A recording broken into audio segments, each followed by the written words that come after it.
That down. Let's move on to this, shall we?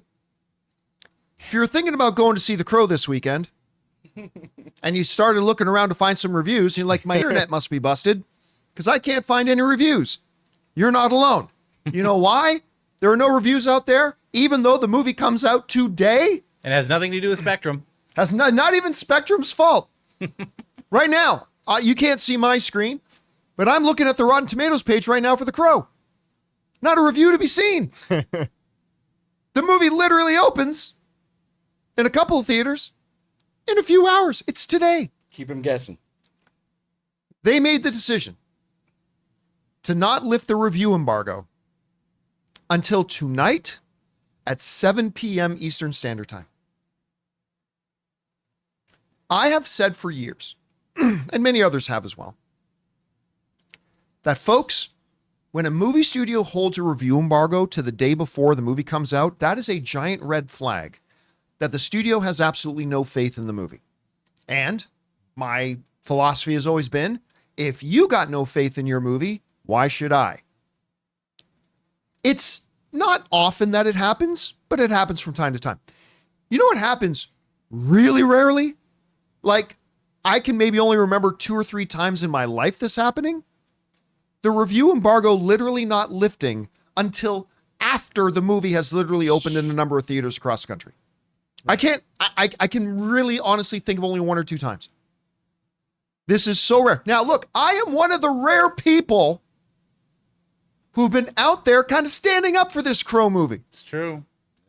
Like, I don't give us 2 squats of piss about what the old Crow movie was. On its own merits, I thought the trailers to this looked fairly decent. I've been interested in seeing it. I didn't know if the movie would be horrible. I didn't know if the movie would be good. But I've at least said, you know what? I think the trailers are interesting. I'm curious to go see that. Screw that. Bye-bye. To me, by doing this, what the studio is breaking a social contract. And by the way, this is Lionsgate, who we are also going to talk about again a little bit later in this show. And full disclosure, I used to work for Lionsgate. I received cash money from Lionsgate. I got a paycheck from Lionsgate. Remember back when they launched their streaming service, Comic-Con HQ? And I was the host of the first show they ever did called Movie HQ. Me and Mark Hamill were the first 2 shows on the network. And I liked working for Lionsgate. I did. I had a good time working there. But this is breaking what I believe to be a social contract between studios and movie fans. When you are now literally trying to sucker people into seeing your movie, and you're going to hide movie reviews from people, to me, this is a giant red flag. Like, how often do I say this on the show, guys? Never. I think this might be the first time I've ever said this. I highly encourage people not to go see The Crow. Teach Lionsgate a lesson here. This is unacceptable. This is completely unacceptable that they're conducting themselves like this. Not letting reviews come out until after the actual show times for the movie launching in theaters. It's unacceptable. It's Bush League. It's bullshit. And I expect much better from a studio I really like. I like Lionsgate. I have no qualms saying that out loud. I have a special place in my heart for Lionsgate. I think they're great. And if this was some studio that I had no respect for, it wouldn't bother me as much. But this is horrible. I highly encourage people, do not go to see The Crow. Jeff. I agree with you, John, that there is a social contract of sorts in place, right? But I think that the problem here, it's one thing to expect the studio. I don't expect the studio to do much. I expect the press. Well, this is an agreement. That's what an embargo is. Yeah. And it's, the press, like, why are you agreeing to respect this embargo? It's because if you don't, you're not going to either be invited to the next one or you wouldn't be allowed to see this movie. Well, it's part of the agreement, right? We will allow you to come see our movie early. Right. If you agree not to release the review until X time. The press needs to realize that it has some leverage in this situation and it should push back a little, right? Like, I mean, because the studio needs reviews. So if critics are like, listen, if that's the way you want to play it with this, then we're just not going to review Lionsgate movies going forward.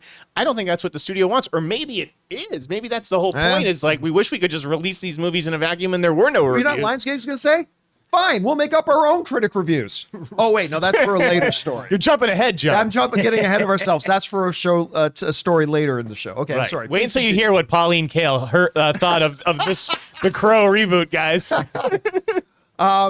Yeah. Anyway, and look, I'm disappointed, and not just because I'm a fan of Lionsgate, but I'm disappointed because I was kind of looking forward to seeing this movie, and now I am not. We want to thank a sponsor of today's episode, Hungryroot. Guys, you know me, I like things that make my life easier, especially things that make it easier for me to eat healthy and eat well, and certainly more effectively than trying to order from food delivery services. Hungryroot is the easiest way to eat healthy. They send you fresh, high-quality groceries, simple, delicious recipes, and essential supplements. It's like having someone else do all the planning and shopping so you don't even have to think about it. Hungryroot gets to know your personal health goals, dietary restrictions, favorite foods, how much time you want to spend cooking, and more. Then, they build you a personalized cart with all your grocery needs for the week, including easy 4-ingredient recipes to put those groceries to use. Each order is fully customizable so you can take their suggestions or choose anything you want. They've got fresh produce, high-quality meat and seafood, healthy snacks, smoothies, sweets, ready-to-eat meals, kids snacks and meals, vitamins and supplements, and much more. Everything from Hungryroot follows a simple standard. It's got to taste good, be quick to make, and contain whole, trusted ingredients. Right now, Hungryroot is offering the John Campea Show listeners 40% off your first delivery and free veggies for life. Just go to hungryroot.com/Campea to get 40% off your first delivery and get your free veggies. That's hungryroot.com/Campea. Don't forget to use our link so that they know we sent you.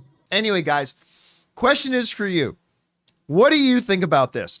They are literally not lifting the review embargo until it is open to the public. It's so ridiculous. Anyway, guys, whatever you guys think about this, jump down into the comments section below and let us know your thoughts. Hey guys, thanks so much for watching this video. Make sure you like the video, leave a comment, and subscribe to our channel. And don't forget, we have a daily podcast called the John Campea Show Podcast, available on Apple Podcasts, Spotify, or your favorite podcasting app of choice. Go and subscribe to it today so it'll be there when you need it.